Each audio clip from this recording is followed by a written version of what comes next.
અને સમાચારની વાત કરીએ, બોટાદ નગરપાલિકામાં ફાયરના વાહનો ભંગાર હાલતમાં છે। ફાયર બ્રિગેડ પાસે કુલ 5 વાહન છે, પરંતુ તેમાંથી એક જ વાહન નવું છે। બાકીના તમામ વાહનો બંધ છે અને આ વાહનોને ઓક્ટોબર મહિનામાં 15 વર્ષ પૂર્ણ થશે, એટલે સરકારના પરિપત્ર મુજબ જૂના વાહનો ઉપયોગમાં લઈ શકાય નહીં। ત્યારે બોટાદ જેવા જિલ્લા સેન્ટરમાં ફાયરના ટાંચા સાધનો ચિંતાનો વિષય છે।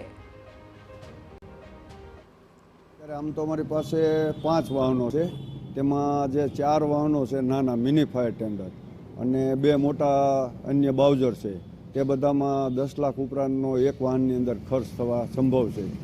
તેના માટે અમે પ્રોસેસ કરી કોટેશન મગાવ્યા છે, પરંતુ આગામી ઓક્ટોબર માસમાં આ દરેક વાહનને 15 વર્ષની આયુષ પૂર્ણ થાય છે, એટલે સરકારશ્રીના પરિપત્ર મુજબ આ વાહનને આપણે ઉપયોગમાં લઈ શકીએ નહીં। હાલ તમારી પાસે એક જ વાહન કાર્યરત થઈ શકે? હા, હાલ અત્યારે આમ તો બોટાદમાં ગણો કે જિલ્લામાં ગણો, અમારી પાસે જે 2022માં સરકારશ્રી દ્વારા આ ગાડી જે ફાળવવામાં આવી, એક જ અમે ઉપયોગમાં લઈ શકીએ એવી સ્થિતિ છે। બોટાદ જિલ્લામાં અનેક જીનિંગ મિલ આવેલી છે। ઔદ્યોગિક હબ બનેલા બોટાદ જિલ્લામાં ફાયર બ્રિગેડ પાસે પૂરતા સાધનો ન હોવા એ ગંભીર બાબત છે, કારણ કે કોઈ ઉદ્યોગના એકમમાં પણ જો આગ જેવી દુર્ઘટના ઘટે તો તેને કાબૂમાં લેવા માટે તંત્ર પાસે પૂરતા વાહનો નથી।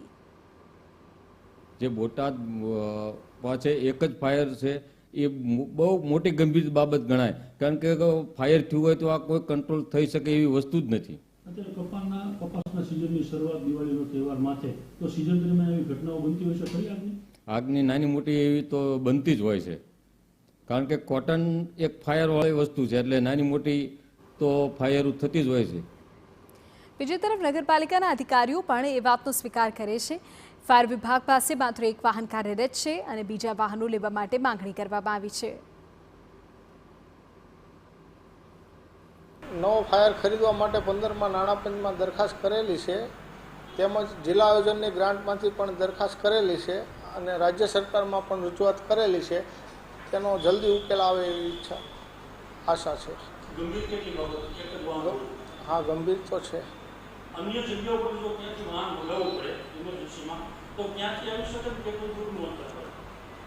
નજીકમાં તો 50 કિલોમીટરથી વાહન મંગાવવું પડે।